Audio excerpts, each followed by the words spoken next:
Hello नमस्कार साथियों। हम आपका स्वागत करते हैं आपके अपने चैनल अनंतपुर पे। तो साथियों, हम आपके लिए आज एलसीएम एचसीएफ चैप्टर लेकर आए हैं। साथियों, जैसे कि आपने बचपन में पढ़ा होगा कि एलसीएम एचसीएफ। तो साथियों, जैसे पहले हम आपको बताना चाहते हैं कि एलसीएम की फुल फॉर्म क्या होती है। तो साथियों, एलसीएम की फुल फॉर्म होती है लेटेस्ट कॉमन मल्टीप्लाई। तो साथियों, हिंदी में कहते हैं लघुत्तम समावर्तक। तो साथियों, जैसे आपको आपको संख्या दी जाती है कि 8 और 12 का एलसीएम ज्ञात करो। तो साथियों, मतलब कहने का यह होता है कि ऐसा कॉमन फैक्टर जो दोनों के पहाड़े में आए, सबसे छोटा ऐसा कॉमन फैक्टर जो दोनों के पहाड़े में आए। हमने आपको जैसे आपको सीरीज दी गई है कि 8 का मल्टीप्लाई जैसे जैसे आपको दिया गया है कि 8 का हमने पहाड़ा लिखा, जैसे 8 8 दूनी 16 8 24 8 चौक 32 8 पंजे 40 8 छंग 48 डॉट डॉट। इसी प्रकार हमने 12 का पहाड़ा लिखा तो हमने देखा इसी प्रकार जब हमने 12 का पहाड़ा लिखा तो हमने देखा कि जो सबसे पहले कॉमन आए, जैसे हमने कॉमन देखा कि हमारा कॉमन तो 48 भी है, और यहाँ पर हमने देखा कि कॉमन हमारा 48 भी है, और यहाँ पर हमने देखा कि जो हमारा सबसे पहले कॉमन आता है वही हमारा एलसीएम कहलाता है। जिस प्रकार हमने देखा कि यहाँ पर हमारा 24 इन दोनों में सबसे पहले कॉमन आ रहा है, तो इसलिए हमारा इसका राइट आंसर 24 हो जाएगा। इसी प्रकार साथियों, आपको एक नेक्स्ट क्वेश्चन और दिया जाता है कि 8 12 16 का एलसीएम क्या होगा। तो साथियों, हमने बताया था कि जो तीनों के पहाड़े में सबसे पहले कॉमन आए वही हमारा एलसीएम कहलाता है। तो हमने देखा कि जब हमने 8 का पहाड़ा लगाया तो 8 दूनी 16 8 24 और 8 चौक 32 और 8 पंजे 40 और 8 छंग 48, तो हमारा 8 छंग 48 पे आता है। और इसी प्रकार हम जब देखते हैं 12 दूनी 24 बारह 36 12 चौक 48, तो 4 की मल्टीप्लाई पर आता है। इसी प्रकार 16 16 48, तो मैं 3 की मल्टीप्लाई पर आता है 48। तो साथियों, सबसे पहले जो हमारा कॉमन आ रहा है वो 48 आ रहा है, तो इसलिए हमारा इसका राइट आंसर 48 हो जाएगा। इसी प्रकार नेक्स्ट क्वेश्चन दिया जाता है आपको एक और। आपको नेक्स्ट क्वेश्चन दिया जाता है कि 12 18 24 का एलसीएम क्या होगा। तो साथियों, इसका आंसर आपको कमेंट करके बताना है। तो साथियों, नेक्स्ट कॉन्सेप्ट है साथियों अब आगे नेक्स्ट कॉन्सेप्ट है कि एच सी एफ। साथियों, एच सी एफ की फुल फॉर्म होती है हाईएस्ट कॉमन फैक्टर। तो साथियों, हिंदी में कहते हैं महत्तम समावर्तक। तो साथियों, साथियों आपको एक संख्या दी गई है कि 8 और 12 का एचसीएफ ज्ञात करो। तो साथियों, जैसे हमने बताया था कि एलसीएम में हमने बताया था कि 8 का पहाड़ा पढ़ो और उसमें सबसे पहले कॉमन आए वही हमारा एलसीएम हो जाएगा। और हमारा एचसीएफ में ये होता है कि जो संख्या दी होती है उसके ऐसे मल्टीप्लाई जो दोनों संख्या को काटे। जैसे हमने देखा कि 8 का लिया हमने, तो 8 का मल्टीप्लाई एक तो हमारा होता है 1, और होता है 8 का 2 भी मल्टीप्लाई होता है, और 4 भी होता है, इसी प्रकार 8 भी होता है। तो साथियों, इसी प्रकार हमने 12 में देखा कि 12 में हमारा एक भी मल्टीप्लाई होता है, 2 भी होता है, और 3 भी होता है, और 4 भी होता है, इसी प्रकार 6 भी होता है, और 12 भी होता है। तो साथियों, मल्टीप्लाई इन दोनों संख्याओं में मल्टीप्लाई सबसे बड़ा वाला होना चाहिए। तो हमारा जैसे हमने बताया था कि एलसीएम में तो सबसे छोटा वाला देखते हैं, और एचसीएफ में सबसे बड़ा वाला कॉमन देखते हैं। साथियों, जिस प्रकार हमने देखा यहाँ पे कॉमन तो हमारा एक भी आ रहा है, यहाँ पर कॉमन दो भी आ रहा है, तो हमने बताया था कि एचसीएफ में सबसे बड़ा वाला कॉमन होना चाहिए। तो साथियों, इसमें हमारा सबसे बड़ा कॉमन 4 आ रहा है। तो साथियों, इसका हमारा राइट आंसर 4 हो जाएगा। इसी प्रकार साथियों, आपको एक नेक्स्ट क्वेश्चन और दिया जाता है। आपको क्वेश्चन दिया गया है 24 30 36 का एचसीएफ ज्ञात करो। तो साथियों, हमने बताया था कि ऐसी संख्या जो तीनों को डिवाइड करे, सबसे बड़ी से बड़ी कॉमन वाली संख्या होनी चाहिए। तो साथियों, जैसे हमने देखा कि 24 30 और 36 को ऐसी कौन सी बड़ी सी बड़ी संख्या हो जो तीनों को डिवाइड कर दे। साथियों, हमने देखा कि 6 जो होता है वो तीनों को डिवाइड कर देगा, क्योंकि 6 चौक 24, और 6 पंजे 30, और 6 चंग 36। तो इससे बड़ी संख्या हमारी और कोई नहीं बनेगी, क्योंकि हमने देखा कि हम देखते हैं कि 12 से देखते हैं, 12 दूनी 24 और 12 36, तो हमारी 12 से 30 नहीं कट रही है साथियों, इसलिए हमारा इसका राइट आंसर बस 6 ही बनेगा साथियों। इसी प्रकार नेक्स्ट क्वेश्चन, जैसे आपको एक नेक्स्ट क्वेश्चन और दिया जाता है कि 55, 66, 60 का एचसीएफ ज्ञात करो। तो साथियों हमने देखा कि यह हमारे 55 के, हमारे जब हम फैक्टर करते हैं तो फैक्टर हमारे बनते हैं 11 × 5।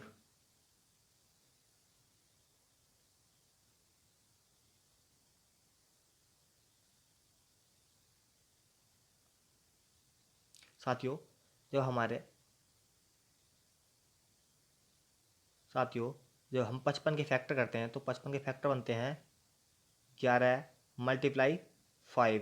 उसी प्रकार जब हम 66 के करते हैं तो 11 × 6। और जब हम 60 के करते हैं तो 10 × 6। तो हमने देखा कि हमारा जो कॉमन होना चाहिए वो एक होना चाहिए। तो साथियों हमने देखा कि ऐसा तीनों संख्या को काटने वाली क्या संख्या, सबसे बड़ी बड़ी से बड़ी संख्या क्या बनेगी। तो साथियों हमने देखा कि यहाँ पर तो हमारा कोई नहीं बन रहा है, तो इसलिए साथियों हमने यहाँ पर देखा कि ऐसी बड़ी से बड़ी संख्या हमारी कोई सी नहीं बन रही जो तीनों को डिवाइड कर दे। तो साथियों इस कंडीशन में हमारा इसका राइट आंसर 1 हो जाए। तो साथियों नेक्स्ट कॉन्सेप्ट है, जैसे आपको इस प्रकार मतलब भिन्न में एचसीएफ और एलसीएम पूछे तो इस प्रकार के करने के लिए तरीका यह होता है, जैसे कि वो पूछता है किसी भिन्न का एचसीएफ पूछता है तो हमें अंश का एचसीएफ निकालना है और हर का एलसीएम निकालना है। और इसी प्रकार जब भिन्न में पूछे एलसीएम तो उस साइड में जब हमें अंश का तो एलसीएम निकालना है और हर का एचसीएफ निकालना है। जिस प्रकार आपको एक क्वेश्चन दिया जाता है, जैसे आपको भिन्न दी गई है 7/16 और 21/32 और 49/8 का एचसीएफ क्या होगा। तो साथियों इस प्रकार के क्वेश्चन को करने के लिए हमने बताया था कि जो भिन्न दी गई है तो उन भिन्नों में अंश का तो एचसीएफ निकालना है, जो चीज वो पूछता है। जैसे उनने पूछा है क्वेश्चन में कि एचसीएफ पूछा है तो हमें अंश का तो एचसीएफ निकालना है और हर का एलसीएम निकालना है। जब हमने 7, 21, 49 का एचसीएफ निकाला तो एचसीएफ आता हमारा 7, और जब हम 16, 32, 8 का एलसीएम निकालते हैं तो एलसीएम आता है हमारा 32। साथियों इसी प्रकार इसका राइट आंसर 7/32 हो जाएगा।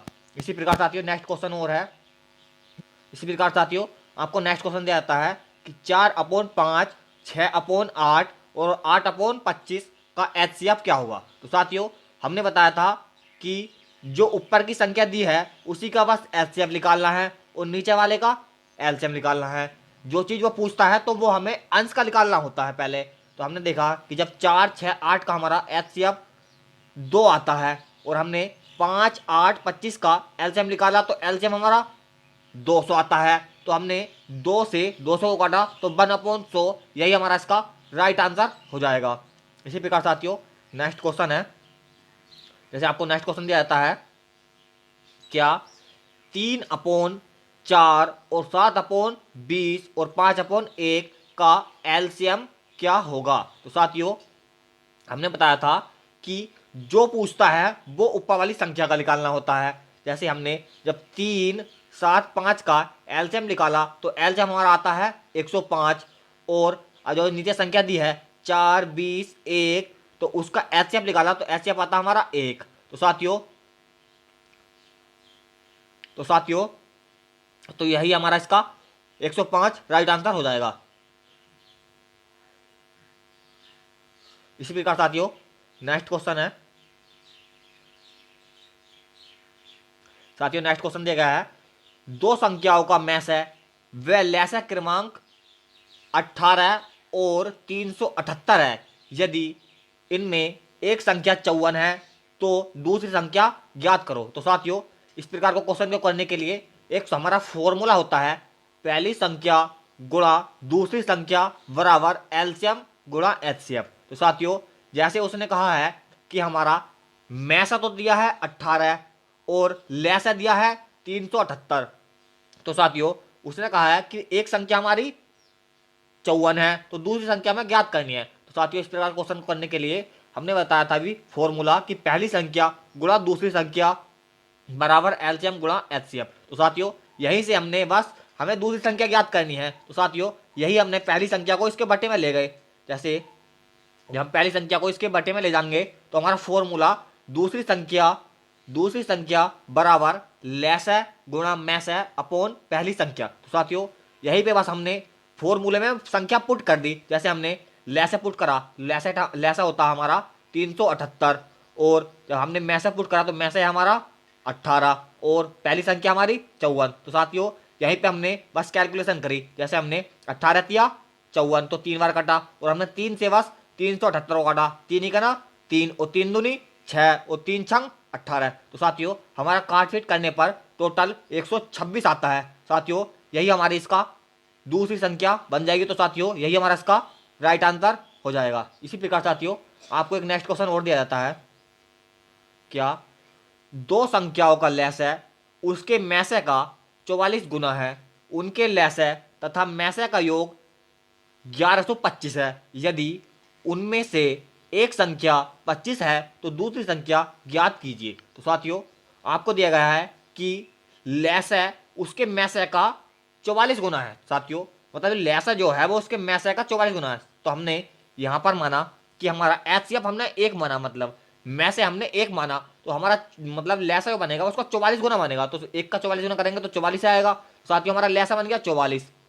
इस प्रकार तो उसने बोला है कि एक उन संख्याओं का योग जो है वो 1125 है। तो साथियों जब हमने इन संख्या मतलब लैसा है और मैसा का योग करा है, जैसे तो साथियों जब हमने 44 और 1 का योग करा तो योग करने पर हमारा 45 आता है। तो साथियों यहीं पे बस हमने 45 यूनिट बराबर 1125 माना। जब उसने हमें कहा है कि लैसा और मैसा का योग हमें 1125 दिया है और हमने जब माना है तो वो हमारा मानने पर 45 आया है। तो साथियों इसी प्रकार जब हमने एक यूनिट बराबर मान निकाला तो हमने 11 से 25 को जब 45 से भाग करी तो भाग करने पर हमारे 25 आती है। तो मतलब साथियों यही हमारी एक संख्या आती है। जब हमारी यह एक संख्या आती है तो उसने बोला है कि दूसरी संख्या ज्ञात करनी है। तो साथियों जब हमारा एक यूनिट का मान 25 आया है तो हमें 44 यूनिट का मान निकालना है। तो यहाँ पर हमने जब 25 की गुणा हमने 44 से करी तो गुणा करने पर हमारा टोटल 1100 प्राप्त होता है। तो साथियों यही हमारा इसका राइट आंसर हो जाएगा। तो साथियों नेक्स्ट क्वेश्चन है, जैसे आपको क्वेश्चन दिया गया है कि 3 टंकियों में क्रमांक 403 लीटर और 434 लीटर तथा 465 लीटर डीजल है। उस बड़े से बड़े बर्तन की माप क्या होगी जो इन तीनों टंकियों के डीजल का पूरा पूरा माप सके। तो साथियों कहने का मतलब यह है कि आपको 3 बर्तन मतलब 3 टंकियां दी गई हैं। उसने कहा है कि उसमें इतना इतना डीजल है। तो साथियों इसने कहा है कि ऐसा बर्तन क्या लिया जाए कि वो इन तीनों को पूरा पूरा माप सके। तो साथियों कहने का मतलब यही है कि इनका एचसीएफ ज्ञात करना है हमें। तो साथियों एक तरीका हमारा यह होता है कि उनका डिफरेंस चेक कर लेते हैं। जैसे हमने इनका डिफरेंस करा तो डिफरेंस आता है हमारा, जब हमने 34 में से 3 निकाला तो हमारा डिफरेंस आता है 31 का। तो साथियों यहाँ पर और हमने यहाँ पर देखा 34 और 65 का हमने डिफरेंस करा तो यहाँ पर ही हमारा 31 का डिफरेंस आता है। एक तरीका तो ये होता है कि हम डिफरेंस से चेक कर लेते हैं और उसका मल्टीप्लाई करके देख लेते हैं। तो साथियों एक तरीका हमारा यह होता है कि हम भाग करके देखते हैं। जैसे हमने यहाँ पर ली कि एक हमारी मतलब 2 संख्या लेनी होती है, एक संख्या से दूसरी संख्या को भाग करनी होती है। जैसे हमने यहाँ पर 2 संख्या ली कि हमने 100 कि हमने 434 को 403 से भाग करा। जैसे हमने 434 को जब 403 से भाग करा तो हमारा एक बार जाता है। तो साथियों हमने जैसे एक बार जाने पर हमने घटाकर हमारा 31 प्राप्त होता है और 31 से हम जिस संख्या को मतलब जिस संख्या से भाग करते हैं उसी संख्या को फिर दोबारा भाग करेंगे। तो यहाँ पर हमने जब 403 को उस 31 से ही भाग करा तो भाग करने पर हमारा मतलब पूरा पूरा कट रहा है। इससे जब हमारा पूरा पूरा कट जाता है, जिस संख्या से वो पूरा पूरा कट जाता है तो वही हमारा इसका एचसीएफ कहलाता है। तो साथियों जब हमने देखा कि हमारा जब मतलब 31 से 403 भी कट जाएगा और 434 भी कट जाएगा, हमें चेक करना होता है तीसरी संख्या भी। तो हमने यहाँ पर 465 को 31 से चेक करा तो 465 भी हमारा 31 से पूरा पूरा कट गया। तो साथियों यही हमारा इसका एचसीएफ बन जाएगा। एक तरीका हमारा ये हो गया। एक हमने बताया था कि उनका डिफरेंस से देखो। तो साथियों हमारा इसका राइट आंसर 31 हो जाएगा। साथियों इस प्रकार नेक्स्ट क्वेश्चन है आपको। साथियों नेक्स्ट क्वेश्चन दिया गया है कि वह छोटी से छोटी संख्या ज्ञात करो, वह छोटी से छोटी संख्या ज्ञात करो जिसमें 15, 18, 27 तथा 35 का भाग देने पर 9 शेष बचे।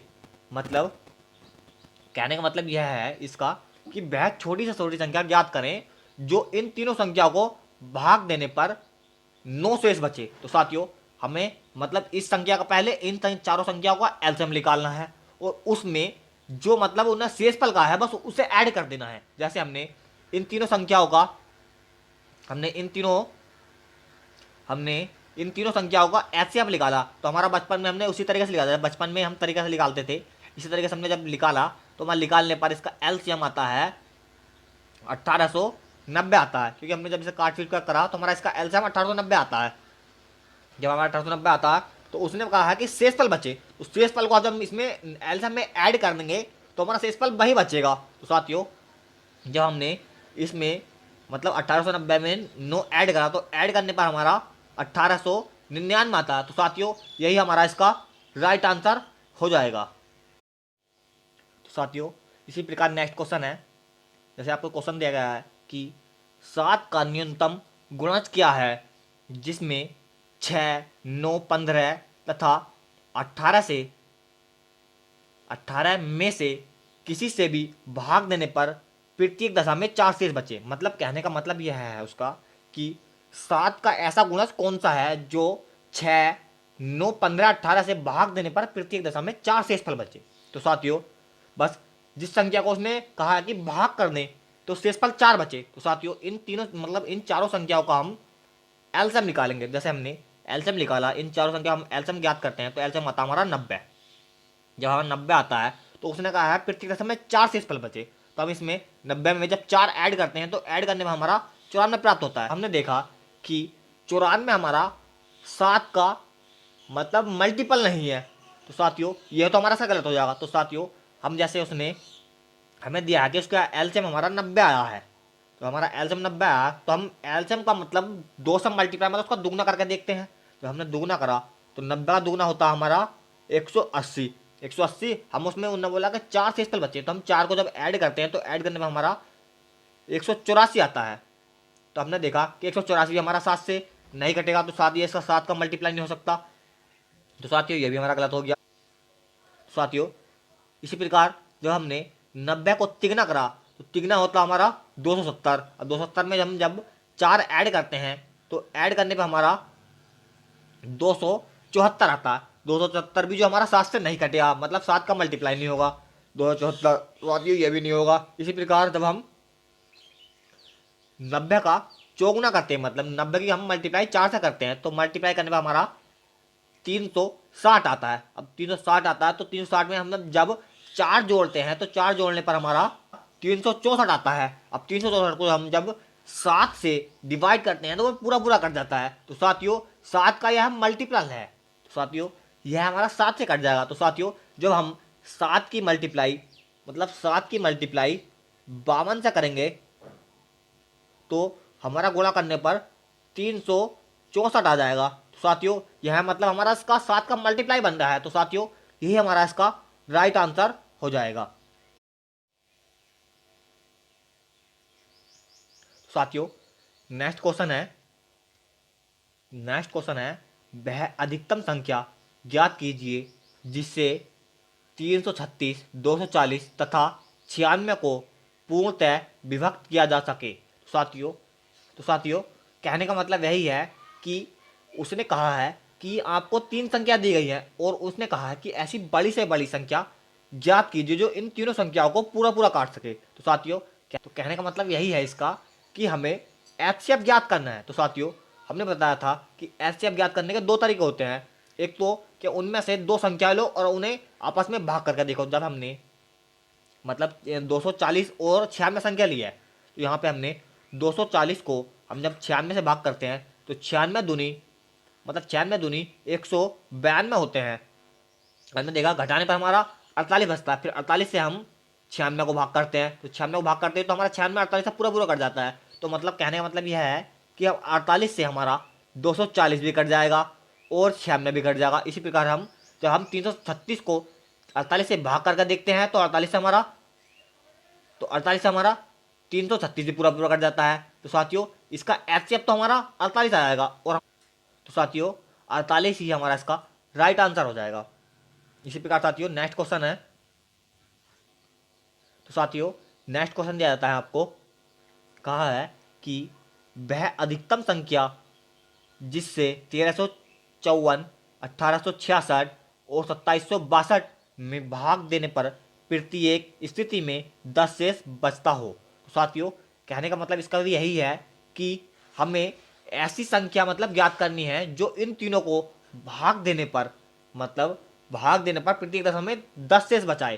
तो साथियों जब हम इसके मतलब इन संख्याओं में से हम जब उन्हें कहा है कि 10 शेष बचे, तो साथियों हम इन तीनों संख्याओं में से ही पहले 10 माइनस कर देंगे। जैसे हमने 1354 में से 10 माइनस करा तो माइनस करने पर हमारा 1344 आता है। इसी प्रकार जब हम 1866 में से 10 माइनस करते हैं तो हमारा माइनस करने पर 1856 आता है। और इसी प्रकार जब हम 2762 में से 10 माइनस करते हैं तो माइनस करने पर हमारा 2752 आता है। तो हमें अब इन तीनों संख्या को ही हमें ऐसे अब ज्ञात कर लेना है। जैसे हमने अब इन तीनों संख्या को हमने ऐसे अब ज्ञात करा तो ऐसे आता हमारा 64। हम इसी प्रकार मतलब उसी तरीके से जैसे हम भाग करके ऐसे अब निकाले कर रहे थे, उसी प्रकार से हमने ज्ञात करा तो ज्ञात करने में हमारा 64 आता है। तो साथियों उसने कहा है कि हमें ऐसी संख्या ज्ञात करनी है। तो साथियों 64 हमारी इसकी ऐसी संख्या है जो अब हम इन तीनों संख्याओं को हम 64 से भाग करेंगे तो प्रत्येक दशा में हर बार 10 शेषफल ही बचेगा। तो साथियों यही हमारा इसका 64 राइट आंसर हो जाएगा। साथियों इस प्रकार आपको नेक्स्ट क्वेश्चन और दिया जाता है। साथियों आपको नेक्स्ट क्वेश्चन दिया गया है, क्या वह बड़ी सी बड़ी संख्या जिसे 1050, 1250 और 1650 में भाग देने पर क्रमांक 43, 31 और 7 शेष बचे। तो साथियों इसी प्रकार का क्वेश्चन है जो अभी पीछे रिपीट करा था। तो साथियों जब आपको हमने बताया था कि प्रत्येक दशा में 10 शेषफल बच रहा था, तो उसने बोला है कि प्रत्येक दशा में अलग अलग शेषफल बच रहा है। तो साथियों जो शेषफल बचता है हम उसी को बस उसी संख्या में से घटाएंगे। जैसे हमने 1050 में से 43 घटाया तो घटाने पर हमारा जो आता है वो 1007 आता है। उसी प्रकार जब हम 1250 में से 31 घटाते हैं तो घटाने पर हमारा 1219 आता है। और इसी प्रकार जब हम 1650 में से 7 घटाते हैं तो घटाने पर हमारा 1643 आता है। तो साथियों अब हमें इन तीनों का ही एचसीएफ ज्ञात करना है। तो साथियों हमने जब इन तीनों संख्याओं का एचसीएफ ज्ञात करा तो एचसीएफ हमारा 53 आता है। साथियों हमने बताया था कि एचसीएफ ज्ञात करने की हमारी मतलब उसी विधि से ज्ञात कर लेंगे जो भाग विधि थी अभी पीछे। साथियों हम उसी विधि से ज्ञात करेंगे तो हमारा इसका आंसर मतलब 53 आ जाएगा। तो साथियों यही हमारा इसका राइट आंसर।